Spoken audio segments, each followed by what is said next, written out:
بھٹی صاحب آپ کی کیا رائے ہے اس کے اوپر؟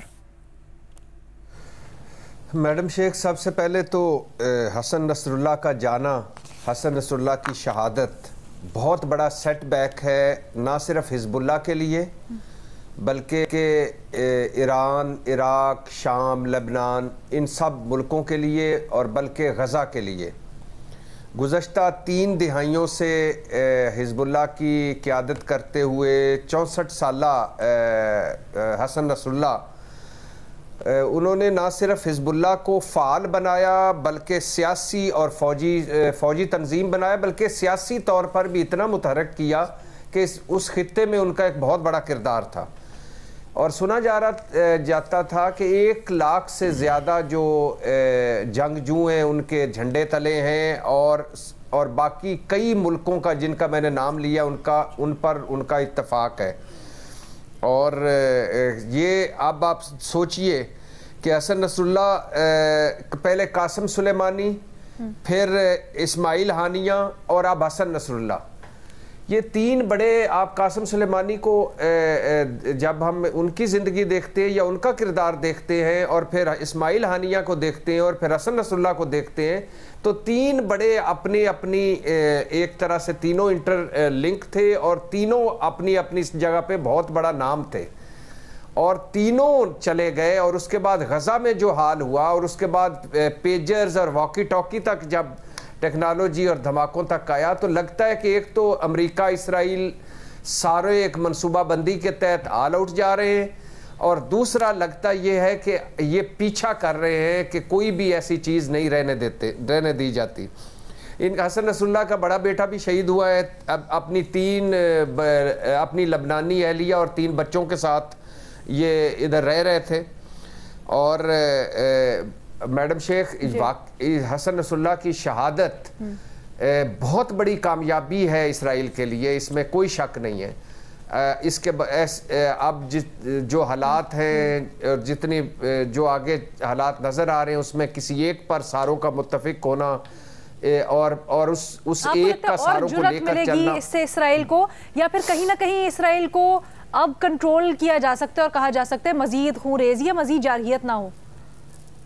نہیں میڈم شیخ، وہ تو اس کو جارحیت سمجھ ہی نہیں رہے، وہ اس کو خون ریزی سمجھ ہی نہیں رہے۔ دنیا کی طرف سے ایک آتا ہے نا ری ایکشن، اب اس کے بعد آپ ری ایکشن کیا سمجھ رہے ہیں؟ نہیں میڈم شیخ، کون سی دنیا؟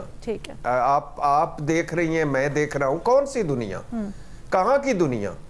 کہاں کا ری ایکشن؟ کہاں کی خون ریزی؟ انہوں نے وہ پوری دنیا ان کے ساتھ ہے۔ کہاں پر رکتا ہوا دیکھ رہے ہیں آپ بھٹی صاحب؟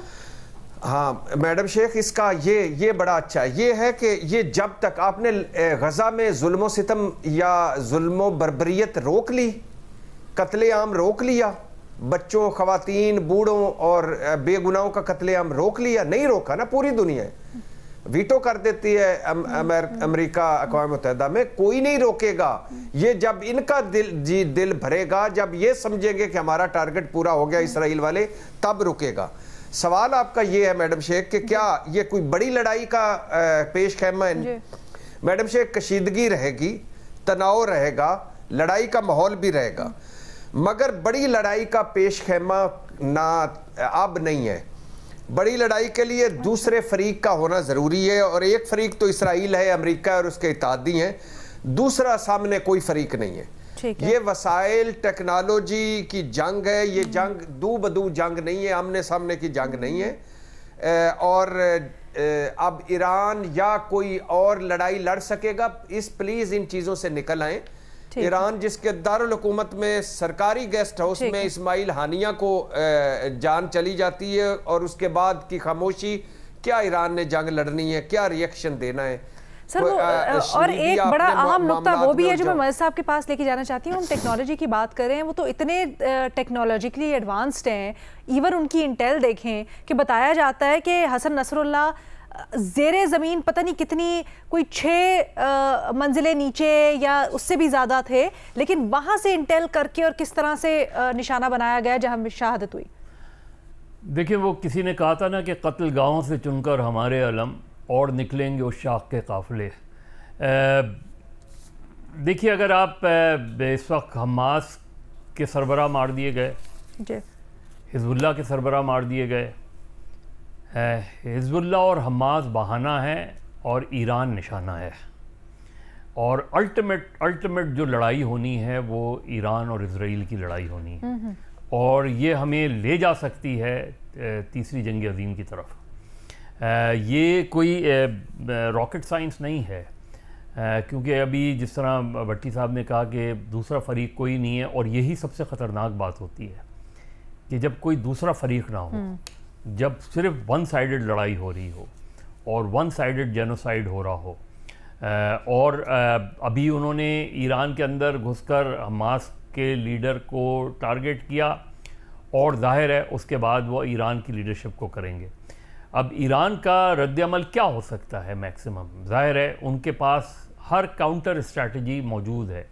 دیکھیے اس پوری لڑائی میں جو اگر ہم دیکھیں, پوری لڑائی میں اسرائیل کا ٹارگٹ بہت فوکس رہا, انہوں نے ٹارگٹ چن کر کیے, اور حماس اور حزب اللہ نے رینڈم اٹیکس کیے, میزائل داغ دیے, 100 میزائل داغ دیے. تو کیا ہوا اسرائیل کا؟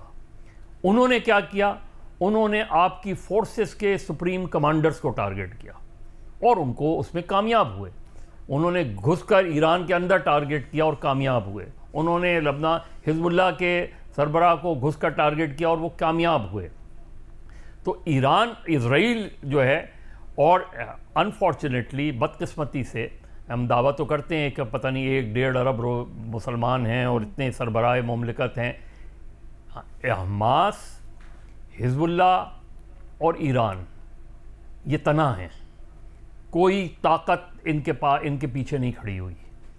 اور یہ جو صورتحال ہے, جو میں لاسٹ ٹائم بھی یہ کہہ چکا ہوں کہ صورتحال شروع ہوئی تھی جب سوویت یونین کا فال ہوا تھا, تو ہم نے بیلنس ختم کر دیا تھا. اور اب صرف جو ہے وہ امریکہ ہے, اور امریکہ کے انڈر UN ہے, UN کے باقی جو جتنے بھی اور ممالک ہیں, ایک ہوگا. اب سیز فائر پر زیادہ زور دیا جائے گا, کہا جائے گا کہ اب سیز فائر کر دیا جائے. بٹ کیا ہو پائے گا؟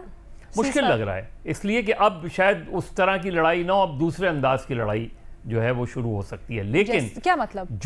دیکھیے جو ہم نے اس سے پہلے اگر ہم دیکھیں کہ ہمیں جو بھی یہ حماس اور جو بھی فائٹرز ہیں اور فائٹنگ آرگنائزیشن ہے, یہ سوچنا پڑے گا کہ جب آپ اٹیک کرتے ہیں, کسی کو ٹارگٹ کرتے ہیں, تو یہ اسیس ضرور کرنا چاہیے کہ کاؤنٹر اٹیک کیا ہوگا, اس کے لیے کیا ہم تیار ہیں. کیونکہ پیچھے تو کوئی ملک آپ کے سپورٹ نہیں کر رہا, کوئی ایک اسلامی ملک نہیں ہے جو آپ کے ساتھ آ کے کھڑا ہوا ہو, نہیں ہے. یہ سب دھوکہ ہے. یہ OIC وغیرہ سب ایسے فراڈ آرگنائزیشنز ہیں, سب فارس آرگنائزیشنز ہیں, آپ کے پیچھے کوئی نہیں کھڑا.